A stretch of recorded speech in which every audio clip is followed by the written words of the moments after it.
Students, again the topic which I have taken is from current electricity, and that is unit 2 in class 12th. The last video I have completed the topics which is about resistivity and temperature dependence. The new term is conductance, and this is again denoted by G, which is known as the reciprocal of the resistance. Okay, so conductance is reciprocal of resistance, so its unit will be also what? Ohm inverse, है ना? Reciprocal of resistance means ohm inverse, which we are denoting sometime mho, MHO.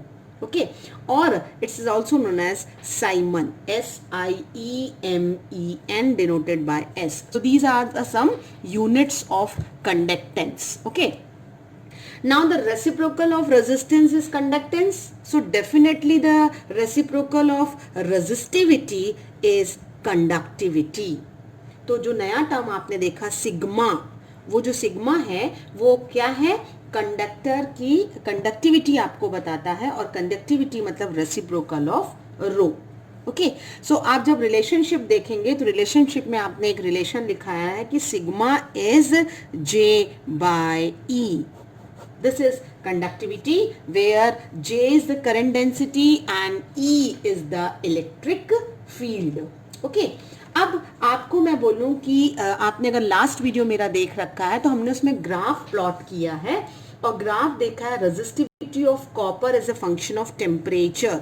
If you remember, if you have seen my video, तो resistivity with respect to temperature in case of a copper which is changing its temperature, तो आपका क्या होता है? Temperature बढ़ाने से resistivity बढ़ती है. It increases with increase in temperature. So this was the graph. Okay. लेकिन अगर मैं आपको कहूँ कि with the help of a graph you show the conductivity of a metallic conductor, तो अगर मेटेलिक कंडक्टर की कंडक्टिविटी की हम बात करेंगे तो इस केस में ये सिग्मा हो गया है with respect to temperature. So now my with increasing temperature the conductivity will decrease. तो मेटेलिक कंडक्टर की जो कंडक्टिविटी होती है वो डिक्रीज होती है with rise in temperature. This create a confusion in the student कि रेजिस्टिविटी और कंडक्टिविटी के ग्राफ में क्या डिफरेंस है. तो रेजिस्टिविटी में टेम्परेचर बढ़ाने से रेजिस्टेंस बढ़ता है और रेजिस्टिविटी भी बढ़ती है, लेकिन क्योंकि रेजिस्टिविटी कंडक्टिविटी का रेसिप्रोकल है तो इस केस में कंडक्टिविटी जो होगी मेटल कंडक्टर की डिक्रीज होगी with rise in temperature. Now the next topic which we are going to continue कर रहे हैं वो क्या है? Electric energy and electric power. तो हमने पढ़ लिया है कि एक रेजिस्टेंस है जिसको डिनोट करते हैं हम इस तरीके से, आर उसका रेजिस्टेंस है एंड पीडी अप्लाइड जो है इसका वी है. एक टॉपिक हम ये कंप्लीट करेंगे, और जो दूसरा टॉपिक है बहुत important, that is carbon colour code for resistors. जब हम शॉप में जाएंगे और अगर आपको कोई रेजिस्टेंस खरीदना है तो आपको क्या करना पड़ेगा? आपको पढ़ के बताना है ना कि कार्बन रेजिस्टर्स को हम रीड कैसे करते हैं, कौन कितने वैल्यू का है. इसके लिए एक शॉर्टकट जो है वो मैंने एक रफ आइडिया आपको दिया है, बट इसका एक चार्ट अगर आप प्रिपेयर कर लेते हैं तो it will easy for you. ये जो मैंने वर्ड लिखा हुआ है बी रॉय, ये तो आप नाम से याद कर सकते हैं, किसी का भी नाम हो सकता है बी रॉय. और ये जो GBVGW है इसे आप याद करने के लिए कह सकते हैं बी रॉय जो हैं great Britain very good wife, यानी ग्रेट ब्रिटेन के जो बी रॉय हैं उनकी वाइफ बहुत अच्छी है. It's a very good wife he is having. तो Great Britain very good wife आपको याद रखना पड़ेगा. तो ग्रेट का मैं जी लूंगी, ब्रिटेन का बी, वेरी का वी एंड गुड का जी एंड डब्ल्यू वाइफ का ले लूंगी. तो ये स्टेटमेंट अगर आपको याद है तो इसकी नंबरिंग जो है हम 0 से 9 तक करते हैं. कलर की नंबर आपने विबग्योर याद किया है ना, बस उसी तरीके से आपको कलर कोड का याद रखना है. तो 0 1 2 3 4 5 6 7 8 9. अब यहाँ क्योंकि बी जो है वो 3 बार है तो कौन सा बी क्या इंडिकेट करता है, और जी 2 बार है तो कौन सा जी क्या इंडिकेट करता है. बाकी कलर्स देखिए इजी होते हैं. R for red, O for orange, Y for yellow, then V for violet, W for white. इनका जो कलर है वो आप कुछ इस तरीके से बना के भी याद कर सकते हैं. देखिए मैंने 0 1 2 3 4, फिर जी का 5, बी का 6, वी 7 8 9, 0 से 9 तक इंडिकेट किया है. तो पहला बी जो है मेरा ब्लैक, फिर ब्राउन है, यानी हमको याद रखना है ब्लैक ब्राउन ब्लू, क्योंकि 3 जो बी हैं उसी रेंज में आएंगे, ब्लैक ब्राउन ब्लू. और जो जी है वो पहला ग्रीन, दूसरा ग्रे. ठीक है, इस तरीके से आप इसे याद करके बना सकते हैं या आप चार्ट फॉर्म कर सकते हैं। वो मैं जब आपको एक्सप्लेन करूंगी how we are using it, तब आपको वो चार्ट दिखा दूंगी। और आपका जो ये टॉलरेंस है, टॉलरेंस लिमिट जो होती है, जो रेजिस्टर्स की टॉलरेंस या इम्प्योरिटी लेवल होता है, वो गोल्ड 5% होता है, सिल्वर 10%, और अगर कोई कलर बैंड नहीं है तो 20%।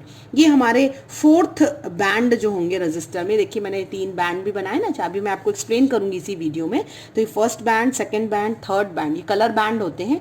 तो जो फोर्थ बैंड है ये टॉलरेंस लिमिट बताता है, दिस फोर्थ बैंड। तो फोर्थ बैंड का ये टॉलरेंस लिमिट आपको याद रखना है कि गोल्ड अगर बना हुआ है, गोल्ड कलर का है तो 5%, सिल्वर का है तो 10%, और अगर कोई बैंड है ही नहीं, सिर्फ 3 ही बैंड हैं शुरू के, तो इट इज हैविंग 20%.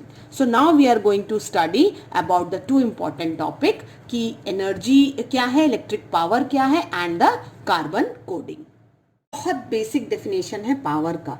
तो पावर क्या होता है, W/T, work done upon the time, rate of doing work, हम हमेशा से पढ़ते आ रहे हैं।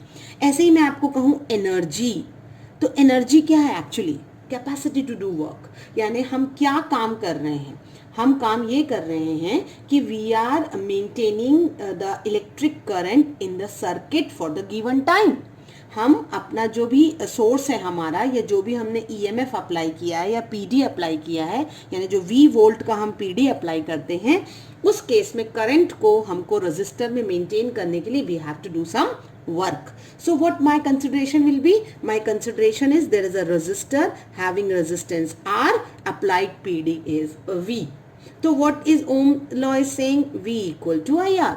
Ohm's law कहता है V equal to IR, और जो करंट का डेफिनेशन वो कहता है कि जो चार्जेस फ्लो करेंगे, मान लीजिए इस एंड को मैं A कहती हूँ और इस एंड को B कहती हूँ, तो current if it is flowing from end A to B, okay, from higher PD to lower PD, then the charges are also flowing in that time, and that charges flowing is Q by T. Again we are knowing it, current जो होता है rate of flow of charge होता है, तो यहाँ से हम Q क्या कह सकते हैं, it is nothing but IT, isn't it? सब नोन इक्वेशंस हैं। अब again I will tell you the known term. आपको याद है कि पोटेंशियल एंड W यानी वर्क डन में क्या रिलेशन है। आपको याद होगा पोटेंशियल और वर्क डन का हमने इलेक्ट्रोस्टैटिक में रिलेशनशिप किया है कि पोटेंशियल जो होगा वो work done in bringing the charge होता है, isn't it? Work done in bringing the charge is your potential. तो यहाँ से हम पोटेंशियल को अगर क्रॉस मल्टीप्लाई करते हैं तो हमको क्या मिल जाएगा, वर्क डन मिल सकता है, कि work done is nothing but VQ। तो ये जो आप कहते हैं कि एनर्जी, तो energy is nothing but amount of work you are gaining in total charge passing in a resistor or in a conductor in time t. तो time t में जितना आप कंडक्टर या रजिस्टर से चार्जेस पास करते हैं, that is amount of work you are doing, and that is nothing but energy. तो मैं अगर वैल्यू पुटअप करूं तो W क्या होगा, Q की जगह मैं क्या पुटअप कर सकती हूँ, IT, तो it is nothing but VIT. So this is the amount of work done. V is the PD or EMF applied, I is the current, and T is the time for which you are taking. अब power निकालना है, तो power का तो मैंने पहले ही आपको formula दिखा रखा था, rate of doing work. So power is VIT by T, आप स्मॉल t भी ले सकते थे, तो power is VI. This definition I will use, this formula I will use various time after knowing that power is nothing but PD into the current flowing in it, VI.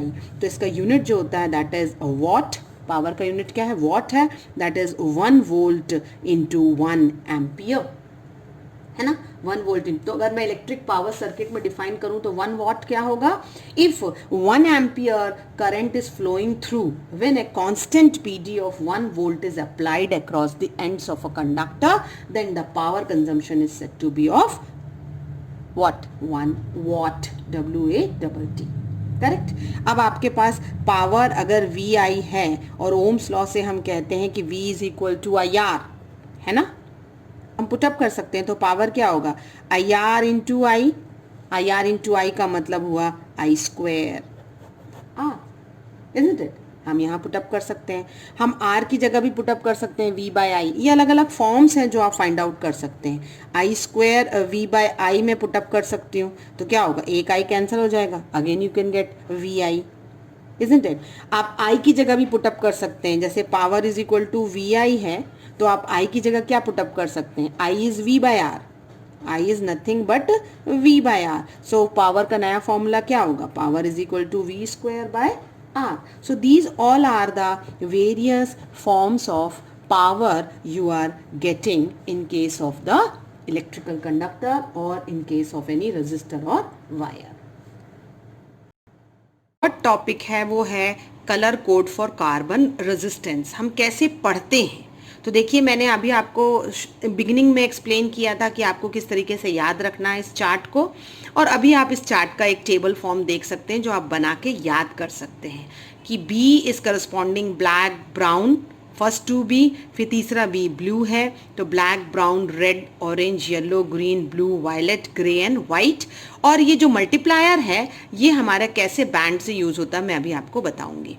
तो आपने ये जो colour code बनाया उसमें tolerance limit important है, gold, silver and no band. ये तो band जैसे बनते हैं कार्बन के रजिस्टर्स में उस हिसाब से हम इसको स्टडी करते हैं. बना रखा है, इसमें जो ये फर्स्ट है ये फर्स्ट बैंड है. पहला कलर बैंड होता है पहला नंबर बताएगा, जो दूसरा कलर बैंड है वो दूसरा नंबर बताएगा, और जो तीसरा कलर बैंड है वो तीसरा जो कलर बैंड होगा वो मल्टीप्लायर ऑफ 10 बताएगा. फोर्थ बैंड को तो मैंने आपने क्लियर कर रखा है, दिस इज नथिंग बट टॉरलेंस. अब ये अगर सिल्वर कलर का टॉरलेंस है तो आप कहेंगे +or-10, अगर ये गोल्ड कलर का है तो आप कहेंगे +or-5, और अगर कलर बैंड है ही नहीं, यहाँ पे कोई कलर ही नहीं है, बैंड ही नहीं है, तो आप कहेंगे इसे 20%. फॉर एग्जाम्पल अब मैं आपको बता रही हूँ कि फर्स्ट बैंड जो है वो मान लीजिए रेड कलर का है, the first band is of red. जो सेकेंड बैंड है वो मान लीजिए मेरा ब्लू कलर का है.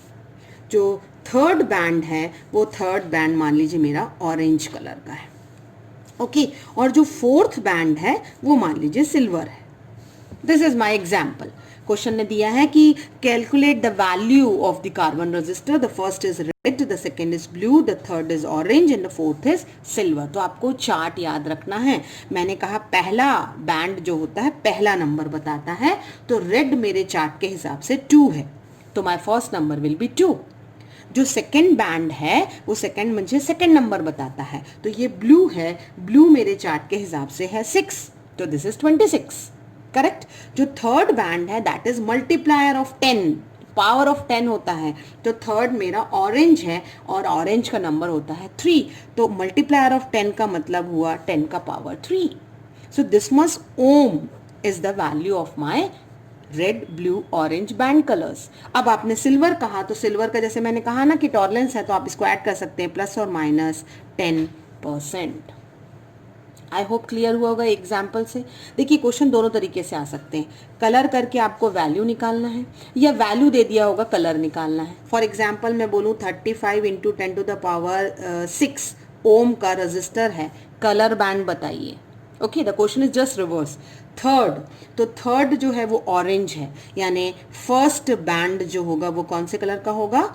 ऑरेंज का होगा. 5 है, 5 मेरे चार्ट के हिसाब से ग्रीन है, तो जो सेकंड बैंड बनेगा आपके कार्बन रजिस्टर में वो ग्रीन कलर का बना होगा. पावर ऑफ 6 मेरा थर्ड बैंड होता है, तो थर्ड बैंड 6 है और 6 जो है वो ब्लू कलर का होगा, क्योंकि मुझे नंबर से कलर भी मालूम है. अब इसमें +or- कुछ मेंशन नहीं किया है, मतलब fourth band is not there, यानी no fourth band. Fourth band है ही नहीं, क्योंकि इसमें +or- कुछ नहीं दिया है. अगर मैं +or-5 कहती तो यहाँ आप बोल देते गोल्ड. करेक्ट. तो आई होप आपको कलर कार्बन कोडिंग हुआ था. यहाँ तक हमारे CBSE में अब रिवाइज्ड पोर्शन तक है. और एक जो लास्ट टॉपिक बचा है हमारा करंट इलेक्ट्रिसिटी का, that is combination of register, वो आपने 10th में भी किया है. इसलिए मैं नेक्स्ट वीडियो में सिर्फ उसके न्यूमेरिकल्स लेके आपके सामने सॉल्व करूंगी. So with this my current electricity unit is completed. Thank you students.